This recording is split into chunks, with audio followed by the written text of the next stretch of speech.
नमस्कार। हमारा आज का विषय है credit control by RBI, RBI द्वारा साख नियंत्रण।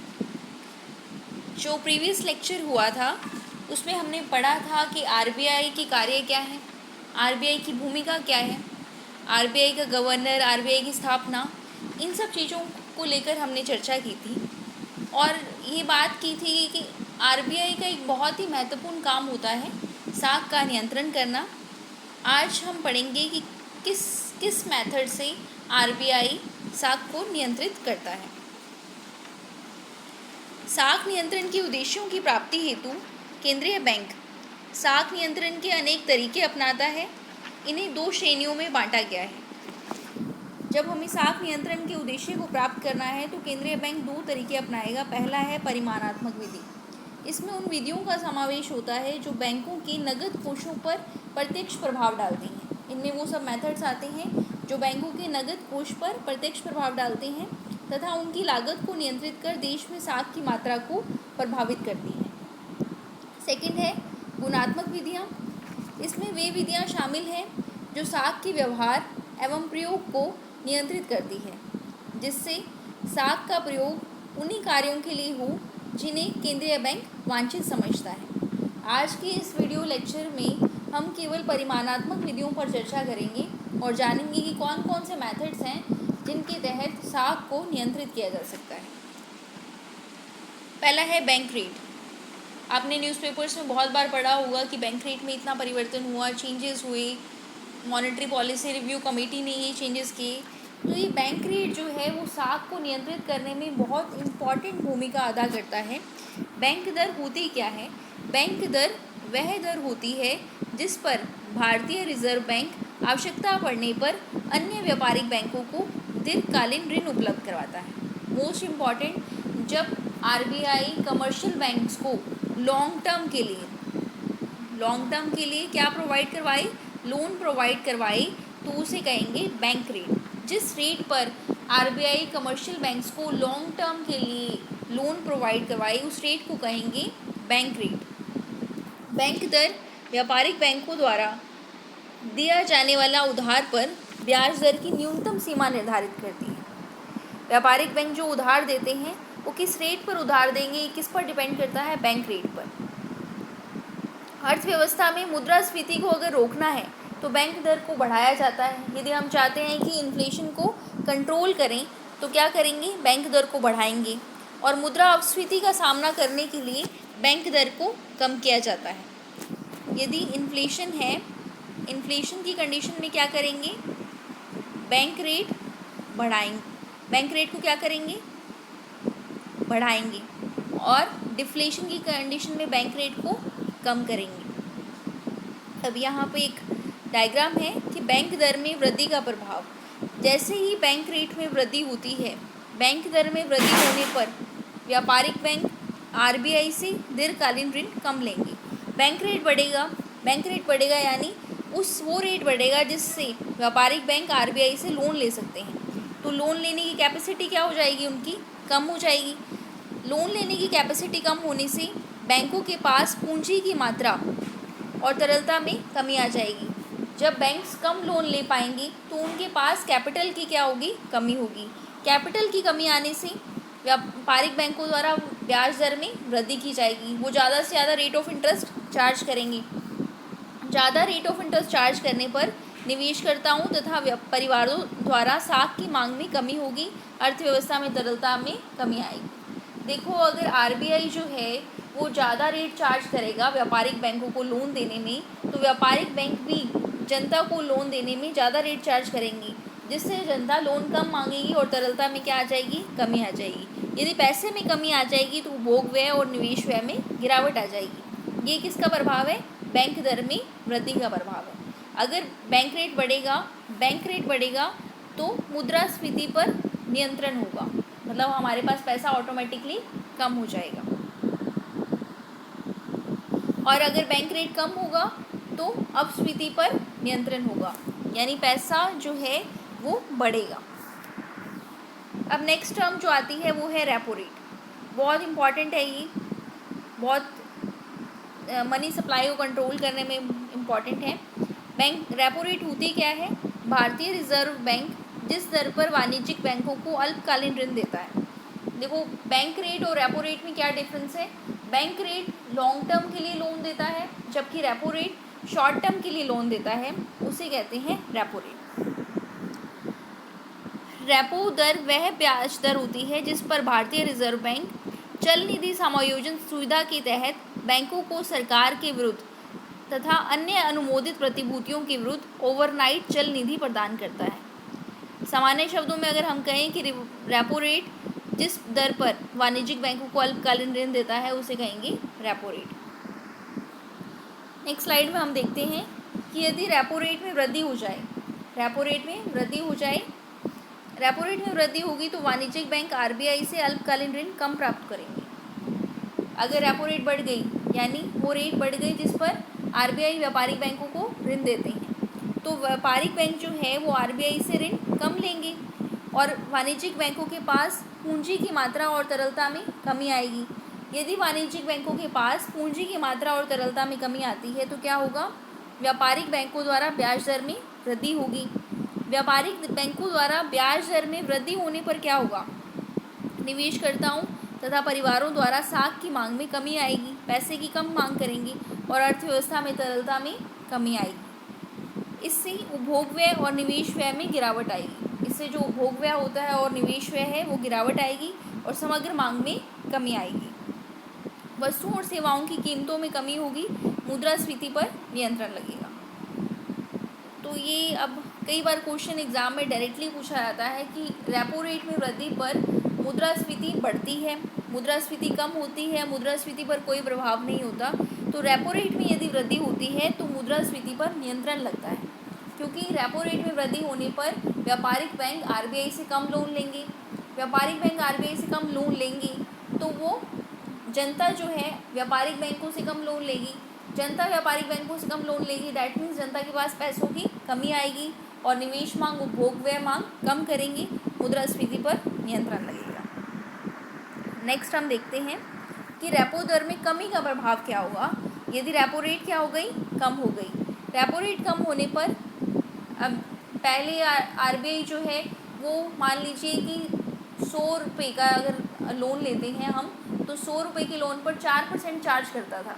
अब 100 रुपये के लोन लेने पर 2% चार्ज करेगा, 2% चार्ज करेगा तो हम लोन क्या लेंगे? ज़्यादा लेंगे। वही हालत व्यापारिक बैंकों की है कि अगर आरबीआई ने रेपो रेट कम कर दी तो लोन लेने की कैपेसिटी क्या हो जाएगी? बढ़ जाएगी।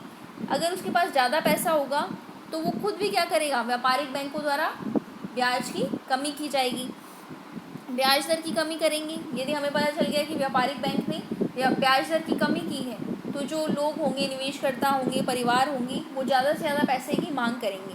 अर्थव्यवस्था में तरलता की वृद्धि होगी। अर्थव्यवस्था में तरलता बढ़ेगी, पैसा बढ़ेगा तो उपभोग व्यय और निवेश व्यय में वृद्धि होगी। यदि जनता के पास पैसा आया तो उतना ही उपभोग व्यय करेंगी, निवेश व्यय करेंगी और समग्र मांग में वृद्धि आ जाएगी। वस्तुओं और सेवाओं की कीमतों में वृद्धि, मुद्रास्फीति पर नियंत्रण लगेगा। नेक्स्ट स्लाइड में हम देखते हैं कि रिवर्स रेपो रेट किसे कहते हैं। Reverse repo rate, reverse repo rate वह दर है जो भारतीय रिजर्व बैंक अपने ग्राहकों को उनसे लिए गए अल्पकालीन ऋणों पर प्रदान करता है। रिवर्स रेपो रेट वह दर होती है जो भारतीय रिजर्व बैंक, आरबीआई भी अपने ग्राहकों को क्या लेते हैं? पैसे लेते हैं। पैसे जमा करने पर उनको क्या देगा? अल्पकालीन ऋण प्रदान करेगा। रिवर्स रेपो रेट वह दर है जो भारतीय रिजर्व बैंक अपने ग्राहकों को उनसे ले गए अल्पकालीन ऋण पर प्रदान करता है। आरबीआई ने जो लोन लिया है अपने ग्राहकों से, उस लोन पर जो वो रेट ऑफ इंटरेस्ट देगा उन्हें, उसे कहते हैं reverse repo rate. Repo rate में वो चार्ज करता है, जबकि रिवर्स रेपो रेट में उनको लोन देने पर वो दूसरों को रेट ऑफ इंटरेस्ट देता है। अब देखिए, यदि रिवर्स रेपो रेट में वृद्धि हो जाए, रिवर्स रेपो रेट में वृद्धि होने पर वाणिज्यिक बैंक आरबीआई को अल्पकालीन ऋण अधिक मात्रा में उपलब्ध करवाएंगे। रिवर्स रेपो रेट बढ़ गई यानी आरबीआई जो है वो पैसा ज़्यादा देगा, अगर उससे लोन ज़्यादा देंगे हम, तो व्यापारिक बैंक क्या करेंगे? ज़्यादा से ज़्यादा आरबीआई को ऋण प्रोवाइड करवाएंगे, जिससे व्यापारिक बैंकों के पास खुद के पास क्या होगी? तरलता की कमी आ जाएगी। पैसा कम हो जाएगा, ज़्यादा से ज़्यादा लोन देंगे तो पैसा कम होगा, तो क्या करेंगे, ब्याज दर ज़्यादा चार्ज करेंगे। ब्याज दर ज़्यादा चार्ज करने पर निवेशकर्ताओं तथा परिवारों द्वारा साख की मांग में कमी होगी, तरलता में कमी आएगी। इससे उपभोग व्यय और निवेश व्यय में गिरावट होगी, समग्र मांग में कमी आ जाएगी।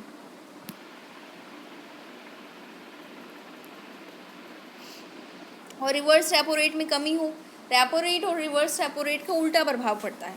रेपो रेट में तो क्या होता है, अगर बढ़ती है तो मुद्रास्फीति पर नियंत्रण लगता है। रेपो रेट अगर बढ़ती है तो मुद्रास्फीति पर नियंत्रण लगता है, और अगर रिवर्स रेपो रेट बढ़ती है तब भी मुद्रास्फीति पर नियंत्रण लगता है। रिवर्स रेपो रेट में कमी होगी तो क्या होगा, व्यापारिक बैंक आरबीआई को अल्पकालीन ऋण कम मात्रा में उपलब्ध करवाएंगे, वाणिज्यिक बैंकों के पास पूंजी की मात्रा तरलता में वृद्धि होगी, बाजार में तरलता बढ़ेगी, ब्याज दर में कमी होगी, निवेशकर्ता परिवारों द्वारा साख की मांग में वृद्धि, अर्थव्यवस्था में तरलता में वृद्धि होगी, पैसा बढ़ेगा तो अपस्फीति पर नियंत्रण लगेगा। हम पहले ही डिस्कस कर चुके हैं कि मुद्रास्फीति क्या किसे कहते हैं, अपस्फीति क्या होती है, संस्फीति क्या होती है। ये चीज़ें जो है मैंने पहले वाले लेक्चर्स में आपको सब बता रखा है। नेक्स्ट है नगद आरक्षित अनुपात, इसे इंग्लिश में कहते हैं CRR, कैश रिजर्व रेशो। इसका क्या मतलब है कि बैंकों